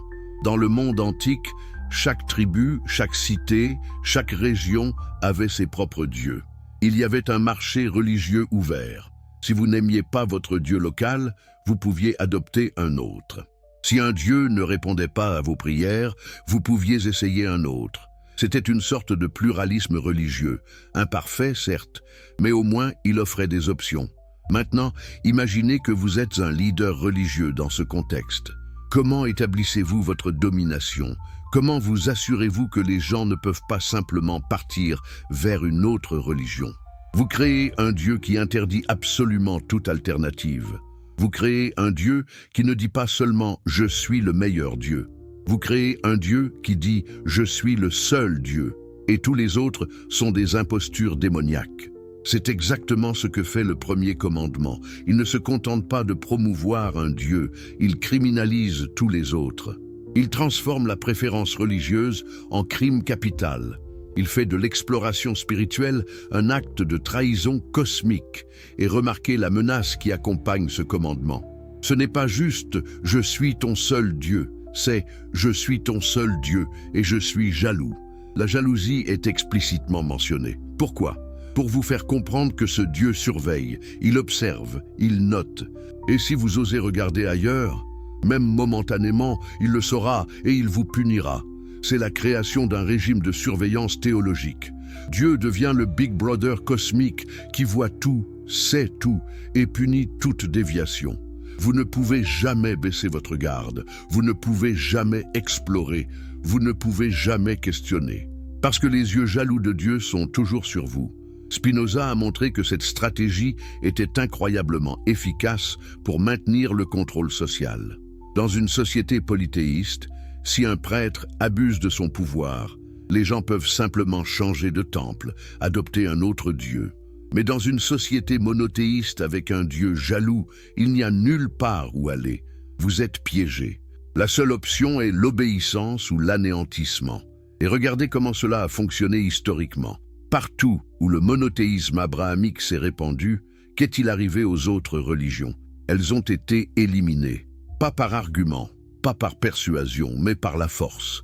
Les temples païens détruits, les prêtres tués, les textes brûlés, les pratiques interdites sous peine de mort. Pourquoi? Parce que Dieu est jaloux, parce qu'il ne peut tolérer la concurrence, parce que son amour est si grand qu'il doit éliminer toutes les alternatives. Vous voyez la perversité de cette logique? L'amour divin devient l'excuse pour la violence religieuse. La jalousie divine devient la justification pour l'intolérance systématique. Le monopole théologique devient le modèle pour tous les autres monopoles de pouvoir. Et Spinoza a diagnostiqué cela avec une précision chirurgicale. Il a écrit que le monothéisme, tel qu'il est pratiqué, n'est pas une avancée spirituelle. C'est une régression vers le tribalisme le plus primitif, simplement à plus grande échelle. Au lieu d'avoir 1000 petites tribus avec 1000 petits dieux, vous avez une grande tribu avec un grand Dieu qui exige l'élimination de toutes les autres tribus et de tous les autres dieux. Ce n'est pas de la civilisation, c'est de l'impérialisme religieux. Mais voici où l'analyse de Spinoza devient vraiment révolutionnaire. Il a montré que le vrai monothéisme, le monothéisme philosophique, est exactement l'opposé de ce que les religions prêchent. Le vrai monothéisme reconnaît qu'il n'y a qu'une seule réalité, une seule substance, que nous pouvons appeler Dieu ou nature. Et cette réalité unique se manifeste de manières infiniment diverses. Donc toutes les religions, toutes les philosophies, toutes les voies spirituelles ne sont que différentes perspectives sur cette même réalité unique. Il n'y a pas de vraie compétition, il n'y a pas de vraie exclusion. Parce qu'au fond, tout le monde parle de la même chose, juste avec des mots et des images différents. C'est le vrai monothéisme, inclusif, tolérant, ouvert. Exactement l'opposé du monothéisme religieux qui est exclusif, intolérant, fermé. Et c'est pour cette vision qu'on a détruit Spinoza. Parce qu'un vrai monothéisme philosophique rendrait les institutions religieuses obsolètes. Si toutes les voies mènent à la même vérité, pourquoi auriez-vous besoin d'un prêtre pour vous dire quelle est la bonne voie? Pourquoi auriez-vous besoin d'une institution pour contrôler votre accès au divin? Vous ne le feriez pas. Et c'est exactement le problème. Du point de vue du pouvoir religieux institutionnel, Spinoza était une menace existentielle. Pas parce qu'il niait Dieu, mais parce qu'il redéfinissait Dieu d'une manière qui rendait leur service inutile. Le commandement « Tu n'auras pas d'autre Dieu » n'est pas la voie de Dieu.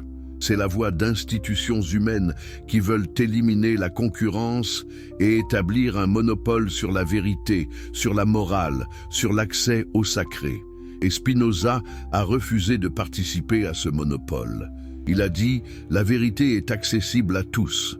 La compréhension de Dieu est ouverte à quiconque utilise sa raison. » Vous n'avez pas besoin d'intermédiaires, vous n'avez pas besoin de rituels, vous n'avez pas besoin de prêtres jaloux d'un Dieu jaloux. Vous avez juste besoin de penser, de vraiment penser. Justice divine ou injustice systémique. Maintenant, entrons dans ce qui est peut-être la contradiction la plus explosive de toute la théologie traditionnelle, le paradoxe de la justice divine. Comment un Dieu parfaitement juste peut-il établir un système qui est manifestement injuste? Comment peut-il punir les innocents? Comment peut-il récompenser selon des critères arbitraires plutôt que selon le mérite réel? Spinoza a passé des années à démontrer mathématiquement, logiquement, implacablement, que la justice divine telle que décrite dans les textes sacrés n'est pas de la justice du tout. C'est de l'injustice systémique déguisée en volonté de Dieu. Commençons par le cas le plus évident, la punition générationnelle. Le commandement le dit explicitement. Dieu punit l'iniquité des pères sur les enfants jusqu'à la 3e et 4e génération. Arrêtons-nous ici, vraiment. Prenons le temps de réfléchir à ce que cela signifie. Un homme commet un péché. Appelons-le Abraham. Abraham viole un commandement. Mettons qu'il adore une idole. Dieu voit cela et décide de punir. Mais il ne punit pas seulement Abraham, non. Il punit aussi Isaac, le fils d'Abraham, qui n'était même pas né quand le péché a été commis. Il punit Jacob, le petit-fils. Il punit les arrière-petits-enfants d'Abraham, qui vivront 1 siècle après sa mort. Où est la justice là-dedans? Comment peut-on justifier moralement la punition de quelqu'un pour quelque chose qu'il n'a pas fait, quelque chose dont il n'avait même pas connaissance, quelque chose qui s'est passé avant sa naissance? Les théologiens ont essayé pendant des millénaires de justifier cela. Ils ont inventé des concepts comme le péché héréditaire, l'identité corporative, la solidarité familiale. Des mots sophistiqués pour masquer une réalité simple. C'est injuste. Point final. Spinoza a refusé ces acrobaties théologiques. Il a dit « appelons les choses par leur nom ». Punir un innocent pour le crime d'un coupable n'est jamais juste, peu importe comment vous l'emballez théologiquement. Si nous condamnons un juge humain qui ferait cela, nous devons condamner un Dieu qui fait cela. Il n'y a pas 2 standards de justice. Mais les implications vont encore plus loin. Si Dieu punit de façon héréditaire, cela signifie que vous pouvez naître coupable sans avoir jamais eu la chance d'être innocent. Vous héritez de la culpabilité comme vous héritez de la couleur de vos yeux. Ce n'est pas un choix, ce n'est pas le résultat de vos actions. C'est un destin imposé avant même que vous existiez. Est-ce compatible avec un Dieu juste? Est-ce compatible avec un Dieu qui prétend juger chacun selon ses propres mérites? Non, c'est une contradiction flagrante. Et cette contradiction n'est pas un détail mineur. Elle est au cœur même de la théologie biblique. Le concept de péché originel en est la manifestation ultime. Tous les humains naissent coupables parce qu'Adam et Ève ont péché. Vous n'aviez aucun contrôle sur cela. Vous n'étiez pas là. Vous n'avez pas participé à la décision, mais vous êtes quand même condamné. Vous naissez dans un état de séparation d'avec Dieu, méritant la punition éternelle. Pourquoi exactement? Pour être né, c'est tout. Votre crime est d'exister. Spinoza a montré que c'est la négation même de la justice. La justice requiert la responsabilité personnelle. Vous êtes responsable de vos actions, pas des actions des autres. Vous êtes jugé selon ce que vous avez fait, pas selon ce que quelqu'un d'autre a fait il y a 6000 ans. Mais le système théologique traditionnel inverse cela complètement. Vous êtes jugé selon ce que d'autres ont fait. Vous êtes puni pour des crimes que vous n'avez pas commis. Vous êtes condamné avant même d'avoir la chance de choisir. Et ensuite, on appelle ça justice divine. On vous dit que vous devez accepter cela avec gratitude, que vous devez louer Dieu pour sa miséricorde, de ne pas vous avoir déjà détruit complètement, bien que vous méritiez soi-disant la destruction juste pour être né. C'est de la manipulation psychologique à l'échelle civilisationnelle. C'est la création d'une culpabilité tellement profonde, tellement inescapable, que vous passez votre vie entière à essayer de la compenser, à essayer d'être suffisamment bon pour mériter l'amour d'un Dieu qui a déjà décrété que vous ne méritez rien d'autre que la damnation. Vous voyez le piège? Vous êtes né coupable. Vous ne pouvez jamais être vraiment innocent. Votre meilleur espoir est la grâce, qui n'est jamais garantie, qui n'est jamais méritée, qui peut être retirée à tout moment. Vous vivez dans un état permanent d'anxiété spirituelle, toujours incertain de votre statut devant Dieu, toujours terrifié que peut-être, malgré tous vos efforts, vous soyez quand même destiné à la damnation. Est-ce vraiment ce qu'un Dieu aimant créerait? Un système où ses propres créatures vivent dans la terreur perpétuelle de son rejet? Spinoza a répondu avec un non catégorique. Non, un Dieu véritablement bon, véritablement juste, ne créerait jamais un tel système. Ce système n'est pas d'origine divine, c'est d'origine humaine. C'est le produit d'hommes qui voulaient contrôler d'autres hommes en créant une culpabilité inescapable. Parce que voici le secret, si les gens se sentent fondamentalement coupables, fondamentalement indignes, alors ils sont faciles à contrôler. Ils feront n'importe quoi pour obtenir l'absolution. Ils donneront leur argent, leur temps, leur vie entière, juste pour entendre quelqu'un leur dire « Tu es pardonné, tu es acceptable, tu peux peut-être éviter la damnation ». Et qui a le pouvoir de prononcer ces mots?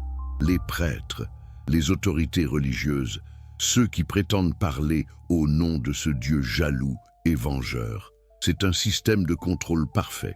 Et il repose entièrement sur l'injustice fondamentale de punir les innocents et de condamner les gens pour des crimes qu'ils n'ont pas commis. Spinoza a exposé tout cela, et pour cela, il a été excommunié, banni, effacé, parce que la vérité qu'il révélait était trop dangereuse pour le système de pouvoir établi.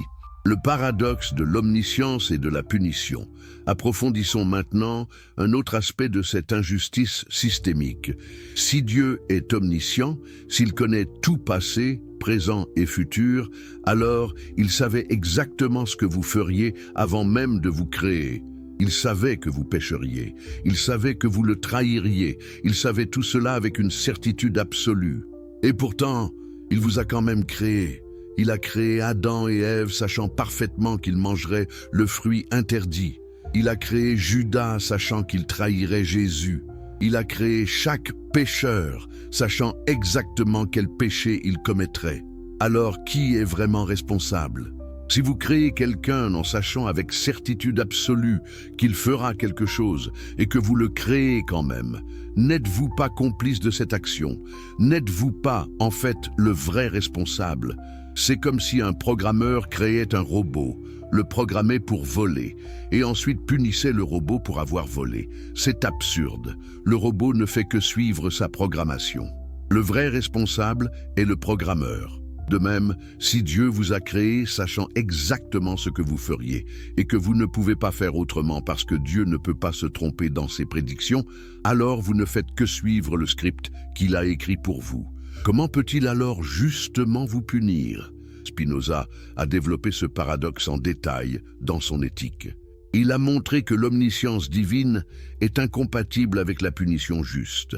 Soit Dieu ne sait pas à l'avance ce que vous ferez, auquel cas il n'est pas omniscient, soit il le sait, auquel cas vous n'êtes pas vraiment libre et ne pouvez donc pas être justement puni. Les théologiens ont essayé de résoudre ce paradoxe de diverses manières. Certains disent que Dieu connaît toutes les possibilités, mais pas laquelle se réalisera. Mais cela nie l'omniscience. Certains disent que Dieu existe en dehors du temps et voit toutes nos actions simultanément. Mais cela ne résout rien parce que si nos actions sont déjà vues, elles sont déjà déterminées. D'autres invoquent le libre arbitre libertarien, l'idée que les humains peuvent faire des choix qui ne sont causés par rien, qui surgissent du néant. Mais Spinoza a montré que c'est logiquement impossible. Tout événement doit avoir une cause. Un choix sans cause ne serait pas libre, il serait aléatoire. Et un choix aléatoire n'est pas plus digne de récompense ou de punition qu'un choix déterminé. Donc peu importe comment vous le tournez, le système de justice divine ne fonctionne pas logiquement. Il y a toujours une contradiction fondamentale. Soit Dieu sait tout, et alors nous ne sommes pas libres. Soit nous sommes libres, et alors Dieu ne sait pas tout. Les deux ne peuvent pas être vrais simultanément. Et si nous ne sommes pas vraiment libres, alors tout le système de commandement, de péché, de récompense et de punition s'effondre. Vous ne pouvez pas commander à quelqu'un de faire quelque chose qu'il ne peut pas choisir de ne pas faire. Vous ne pouvez pas punir quelqu'un pour avoir fait ce qu'il était déterminé à faire. C'est l'absurdité au cœur de la théologie traditionnelle. Et Spinoza l'a exposé sans merci, mais il est allé encore plus loin. Il a montré que même l'idée de mériter une récompense ou une punition est problématique dans un univers créé par un Dieu omniscient et omnipotent. Pensez-y, vous êtes né avec certains traits, certaines capacités, certaines limitations. Vous n'avez pas choisi votre ADN. Vous n'avez pas choisi votre famille. Vous n'avez pas choisi l'époque et le lieu de votre naissance. Tous ces facteurs, sur lesquels vous n'avez aucun contrôle, influencent massivement qui vous devenez et ce que vous faites. Une personne née dans une famille aimante, avec de bonnes opportunités d'éducation, dans une société stable, a beaucoup plus de chances de bien se comporter qu'une personne née dans la pauvreté, l'abus, le chaos. Est-ce juste que la première soit récompensée et la seconde punie, alors que ni l'une ni l'autre n'a choisi ses circonstances de départ? Spinoza dit non. Ce n'est pas juste. C'est arbitraire. C'est comme récompenser quelqu'un pour avoir gagné une course alors qu'il avait une voiture de course et punir quelqu'un pour avoir perdu alors qu'il avait un tricycle. Les résultats étaient largement prédéterminés par les conditions initiales. Et qui a établi ces conditions initiales? Dieu. Donc encore une fois, comment peut-il justement récompenser ou punir en fonction de résultats qu'il a lui-même en grande partie déterminés? C'est une autre manifestation de l'injustice systémique bâtie dans la théologie traditionnelle. Le système est conçu de telle manière que certaines personnes sont essentiellement vouées à la damnation et d'autres à la salvation, non pas à cause de leur choix réel, mais à cause de circonstances sur lesquelles elles n'ont aucun contrôle. Et ensuite, on appelle ça justice. On dit que Dieu juge chacun selon ses mérites. Mais quels mérites? Des mérites déterminés en grande partie par des facteurs que Dieu lui-même a établis. C'est circulaire, c'est auto-contradictoire, et Spinoza l'a montré avec une clarté impitoyable. L'armadille logique du châtiment éternel. Explorons maintenant peut-être l'aspect le plus horrifiant de la justice divine. L'idée du châtiment éternel, l'enfer, la damnation sans fin, la souffrance perpétuelle. Comment une punition infinie peut-elle être juste pour un péché fini? Vous vivez, mettons, 80 ans. Vous commettez des péchés pendant cette vie, certains petits, certains peut-être grands, mais tous finis, tous limités dans le temps et dans leur portée. Et pour cela, vous êtes condamné à une éternité de tourments, une éternité, pas 1 million d'années, pas 1 milliard d'années, une éternité. Après 1 milliard d'années de souffrance en enfer, vous n'avez même pas commencé. Vous avez toute l'éternité devant vous. Où est la proportionnalité? Où est la justice dans cette équation? Péché fini égale punition infinie. Il n'y en a pas. C'est manifestement disproportionné, c'est manifestement injuste. Et pourtant, c'est une doctrine centrale dans le christianisme et l'islam. Spinoza a montré que cette doctrine ne révèle pas la justice de Dieu. Elle révèle la cruauté de ceux qui ont inventé cette doctrine. Parce que quelle sorte d'esprit conçoit une punition éternelle pour des infractions temporaires? Quelle sorte de psychologie se cache derrière l'idée que la torture perpétuelle est une réponse appropriée à, par exemple, le doute, ou le non-conformisme religieux, ou même le meurtre? Aucun système de justice humain, même le plus barbare, ne punit éternellement. Même les pires criminels reçoivent des sentences finies. Nous reconnaissons qu'une punition doit avoir une fin, doit avoir une proportion par rapport au crime. Mais Dieu, apparemment, ne suit pas ces principes. Dieu, selon la théologie traditionnelle, est prêt à torturer des gens pour toute l'éternité.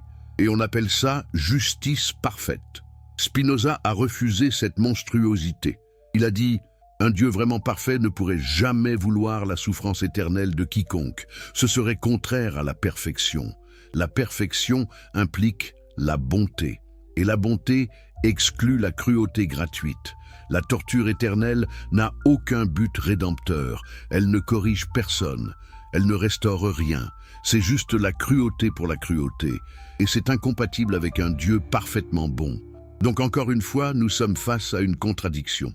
Soit Dieu n'est pas parfaitement bon, soit la doctrine de l'enfer éternel est fausse. Spinoza a choisi la seconde option. La doctrine est fausse. Elle n'a jamais été divine. Elle a toujours été humaine, créée pour terroriser les gens dans la conformité. Parce que voilà le vrai but de l'enfer en tant que doctrine, la terreur. Contrôler les gens par la peur de conséquences infinies. Vous pouvez supporter n'importe quelle souffrance temporaire si vous savez qu'elle va finir. Mais une souffrance sans fin, c'est insupportable même à contempler. Et c'est exactement pourquoi c'est une arme si efficace de contrôle psychologique. Obéissez ou brûlez éternellement. Quelle motivation plus puissante pourrait-il y avoir? Quelle menace pourrait être plus terrifiante? Mais Spinoza a vu que cette terreur n'avait rien à voir avec la vraie moralité. Une personne qui agit bien juste pour éviter l'enfer n'est pas vraiment vertueuse. Elle est juste terrorisée. Et une moralité basée sur la terreur est une moralité infantile, indigne d'être rationnelle. La vraie vertu, selon Spinoza, vient de la compréhension. Quand vous comprenez vraiment ce qui est bon pour vous, ce qui augmente votre puissance et votre joie, vous agissez naturellement de façon vertueuse, pas par peur, mais par sagesse. Et dans ce système, il n'y a pas de place pour l'enfer éternel. Il y a seulement la conséquence naturelle de vos actions. Si vous agissez contre votre vraie nature, vous souffrez. Mais cette souffrance n'est pas une punition imposée de l'extérieur. C'est simplement le résultat naturel de ne pas comprendre ce qui est vraiment bon pour vous. C'est une vision beaucoup plus cohérente, beaucoup plus rationnelle de la justice. Et c'est exactement pourquoi elle a été supprimée pendant des siècles. La démolition philosophique de la récompense et du châtiment. Maintenant, attaquons-nous à la structure même du système de récompense et de châtiment qui sous-tend toute la théologie traditionnelle. Spinoza n'a pas juste critiqué des aspects spécifiques, il a démoli tout le concept de rétribution divine. Commençons par une question simple. Pourquoi agissons-nous moralement? Selon la théologie traditionnelle, nous agissons bien pour recevoir une récompense, soit dans cette vie, soit dans l'au-delà. Nous évitons le mal pour éviter la punition. C'est un système de carottes et de bâtons appliqués à la morale. Mais pensez à ce que cela implique sur la nature de la vertu. Si vous êtes bon juste pour obtenir une récompense, êtes-vous vraiment bon? N'êtes-vous pas juste calculateur? Si vous évitez le mal juste pour échapper à la punition, avez-vous vraiment une moralité ou avez-vous juste de la peur? Spinoza a montré que c'est une forme très infantile de moralité.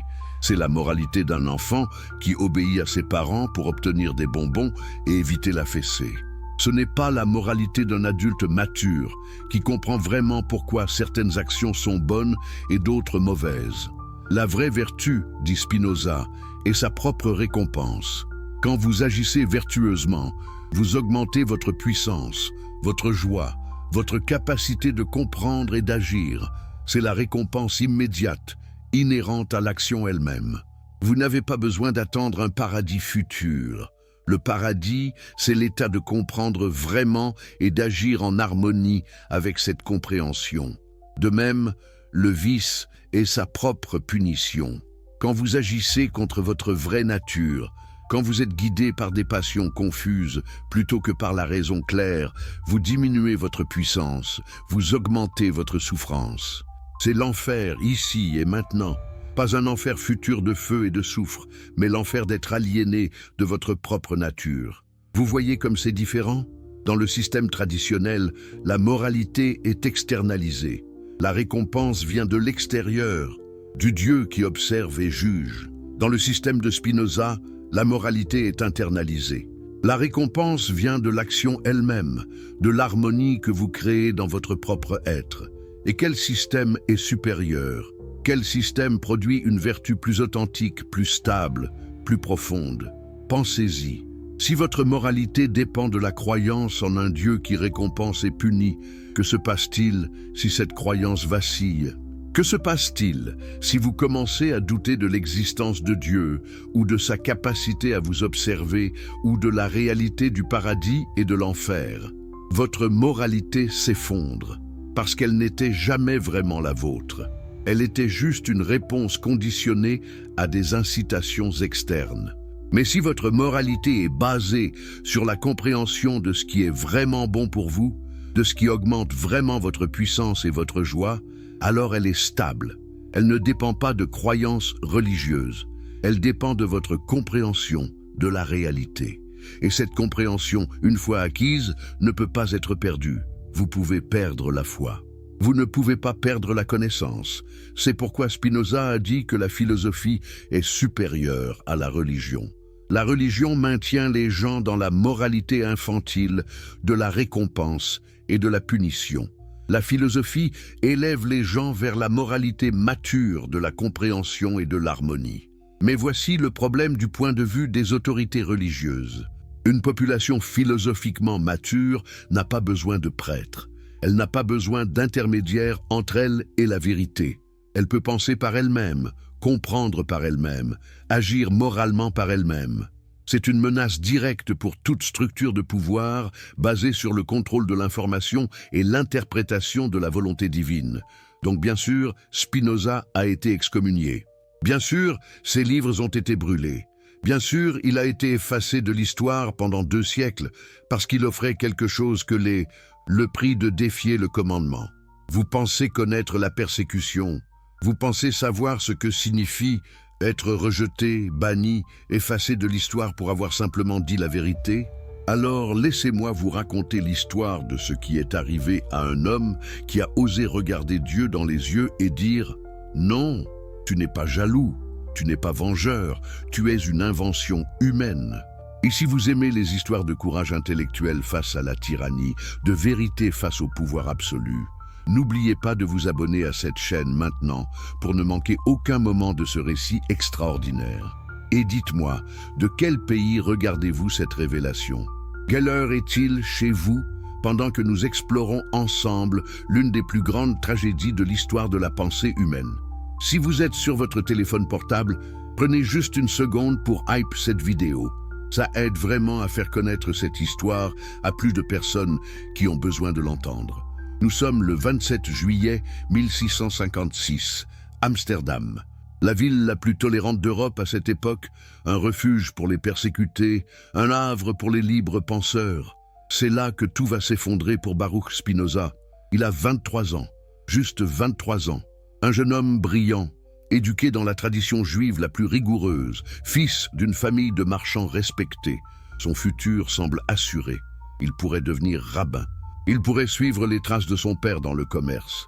Il pourrait vivre une vie confortable, respectée, sûre, mais il a fait quelque chose d'impardonnable. Il a pensé, il a vraiment pensé. Et quand vous pensez vraiment, profondément, honnêtement, vous ne pouvez pas accepter les contradictions. Vous ne pouvez pas faire semblant de ne pas voir l'absurdité logique. Vous ne pouvez pas vous forcer à croire ce que votre raison rejette. Spinoza a commencé à poser des questions simples en apparence. Si Dieu est infini, comment peut-il être jaloux? Si Dieu est juste, comment peut-il punir les innocents? Si Dieu est parfait, pourquoi a-t-il besoin de notre adoration? Si les commandements viennent vraiment de Dieu, pourquoi se contredisent-ils constamment? Ces questions, il ne les gardait pas pour lui. Il en discutait avec ses amis, avec ses professeurs, avec quiconque voulait l'écouter.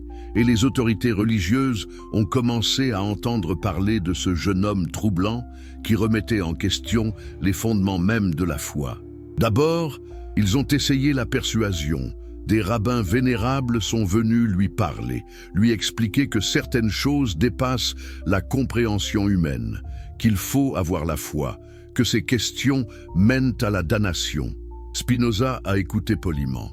Puis il a continué à poser les mêmes questions, parce que personne ne lui donnait de réponse satisfaisante.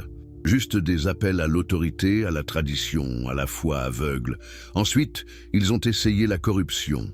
Imaginez, les leaders de la communauté juive d'Amsterdam ont offert à ce jeune homme une pension annuelle de 1000 florins, une fortune à l'époque, juste pour qu'il se taise, juste pour qu'il arrête de poser ces questions dangereuses en public. Il ne lui demandait même pas de changer ses croyances, juste de les garder pour lui, juste de maintenir les apparences. Quelle tentation! 1000 florins par an pour simplement fermer sa bouche.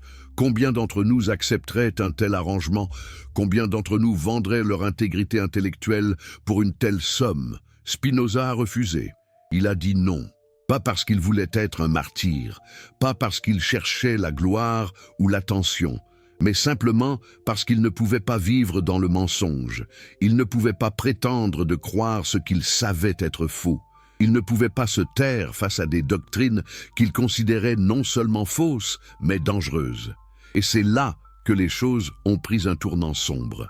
Parce que les autorités religieuses ont réalisé quelque chose de terrifiant. Ils ne pouvaient pas réfuter Spinoza. Ils ne pouvaient pas répondre à ses arguments. Ils ne pouvaient pas démontrer logiquement où il se trompait. Tout ce qu'ils pouvaient faire, c'était le menacer, l'intimider et finalement le détruire. Le 27 juillet 1656, Spinoza a été convoqué devant le Conseil des Anciens de la synagogue portugaise d'Amsterdam. On lui a donné une dernière chance. Rétractez-vous.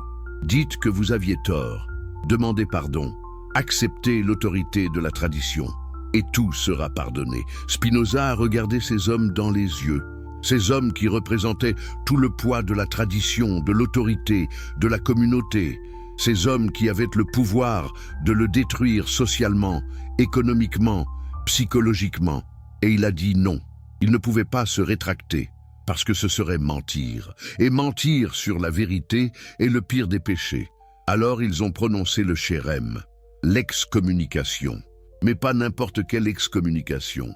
La plus sévère, la plus absolue, la plus destructrice qui ait jamais été prononcée dans l'histoire de cette communauté. Écoutez ces mots, vraiment écoutez-les, parce qu'ils révèlent la rage, la terreur, la violence de ceux qui ne peuvent pas tolérer la vérité. Ah, par le jugement des anges et des saints, nous excommunions, maudissons et rejetons Baruch Spinoza. Maudit soit-il de jour et maudit soit-il de nuit. Maudit soit-il quand il se couche et maudit quand il se lève. Maudit quand il sort et maudit quand il entre. Que le Seigneur ne lui pardonne jamais. Que la colère et le courroux du Seigneur s'enflamment contre cet homme et fassent tomber sur lui toutes les malédictions écrites dans le livre de la loi. Que le Seigneur efface son nom de sous les cieux. Imaginez entendre ces mots. Imaginez votre propre communauté, les gens que vous connaissez depuis l'enfance, les gens avec qui vous avez prié, étudié, grandi, vous maudissant avec une telle véhémence, vous souhaitant non seulement la mort, mais l'annihilation totale, l'effacement de votre existence même. Mais ce n'était que le début. Le chérem continuait avec des instructions précises pour la communauté. Personne ne doit communiquer avec lui oralement ou par écrit. Personne ne doit lui rendre aucun service. Personne ne doit demeurer avec lui sous le même toit. Personne ne doit s'approcher de lui à moins de 4 coudées. Personne ne doit lire aucun document composé ou écrit par lui. Vous comprenez ce que cela signifie? Du jour au lendemain, Spinoza est devenu un fantôme. Sa propre famille ne pouvait plus lui parler. Ses amis devaient l'éviter dans la rue. Les commerçants ne pouvaient plus lui vendre de nourriture. Les propriétaires ne pouvaient plus lui louer de logement. Il était mort socialement. Pire que mort, parce qu'au moins les morts ont droit à des funérailles, à des prières, au respect. Spinoza n'avait droit à rien. Il était un non-être, un vide ambulant, une absence que les gens devaient éviter comme la peste. Et pourquoi? Pour quel crime horrible méritait-il un tel traitement? Avait-il tué quelqu'un? Avait-il volé? Avait-il violé? Non. Son seul crime était d'avoir pensé, d'avoir posé des questions, d'avoir refusé de prétendre que les contradictions logiques étaient des mystères divins. Mais voici ce qui est vraiment révélateur. La violence de la réaction prouve la validité de la critique. Si Spinoza avait vraiment tort, s'il avait juste été un fou disant des absurdités, ils l'auraient ignoré. Ils auraient ri de lui, ils l'auraient considéré comme un pauvre esprit confus et l'auraient laissé tranquille. Mais ils ne l'ont pas fait. Ils l'ont attaqué avec une fureur sans précédent. Pourquoi? Parce qu'il avait raison. Et ils le savaient. Ils ne pouvaient pas réfuter ses arguments, alors ils ont essayé de le détruire, lui. C'est toujours ainsi que le pouvoir répond à la vérité qu'il ne peut pas nier, par la violence. Et cette violence n'était pas seulement symbolique. Quelques mois après l'excommunication, alors que Spinoza sortait du théâtre, quelqu'un l'a attaqué avec un couteau. L'attaquant voulait le tuer, littéralement le tuer pour ses idées. Spinoza a survécu, mais son manteau a été déchiré par le couteau. Et vous savez quoi? Il a gardé ce manteau le reste de sa vie. Il l'a gardé comme rappel.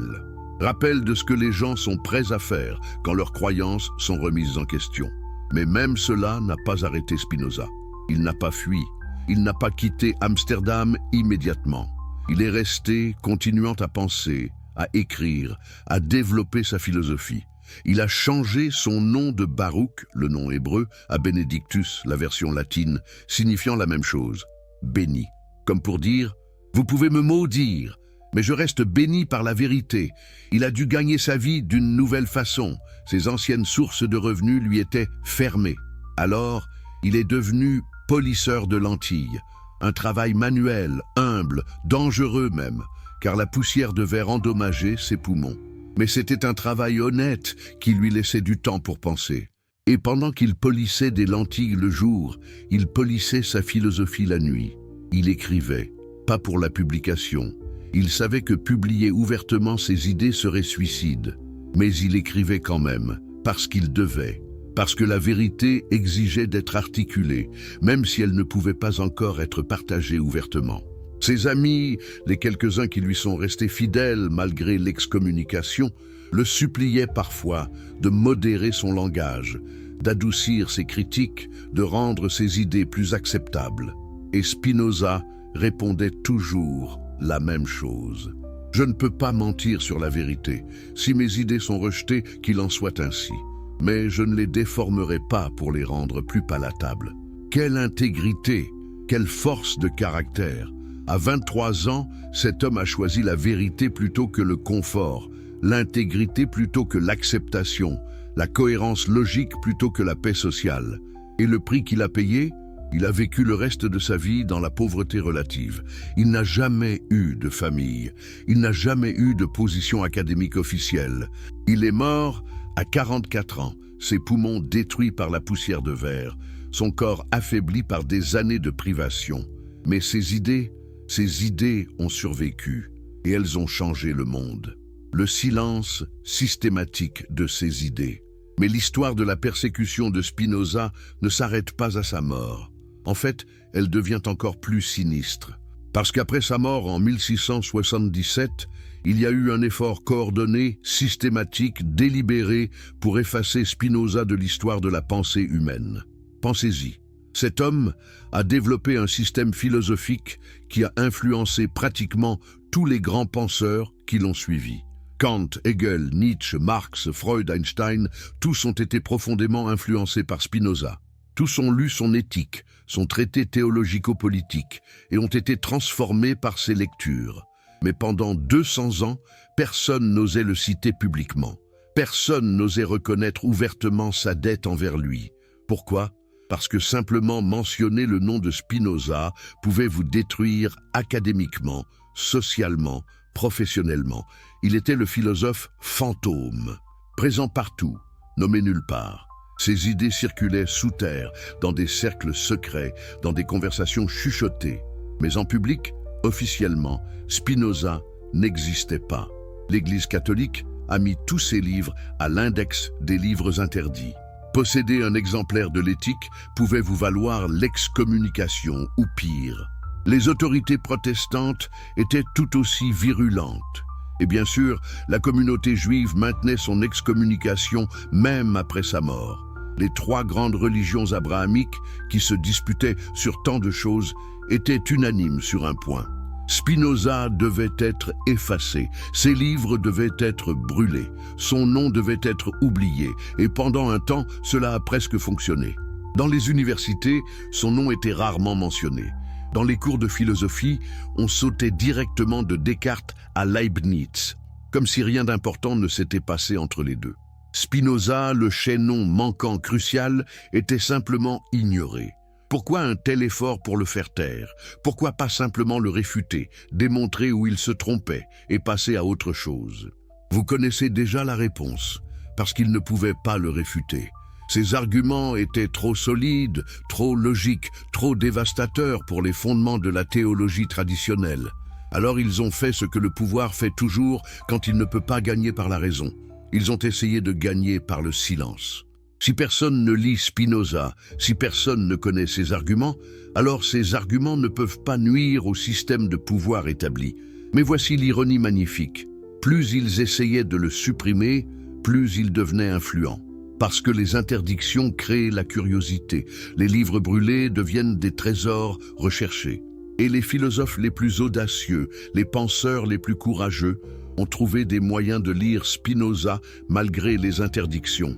Ils faisaient circuler des copies manuscrites, ils lisaient ses livres en secret, ils discutaient ses idées dans des cercles fermés. Et lentement, inexorablement, ces idées se répandaient comme un virus dans le corps de la pensée occidentale. Au XVIIIe siècle, il y avait un mouvement secret parmi les intellectuels européens. Ils s'appelaient entre eux les spinozistes, mais jamais en public. C'était comme une franc-maçonnerie philosophique, une société secrète dédiée à la propagation d'idées qui ne pouvaient pas être exprimées ouvertement. Et que disaient ces idées? Exactement ce que Spinoza avait dit un siècle auparavant.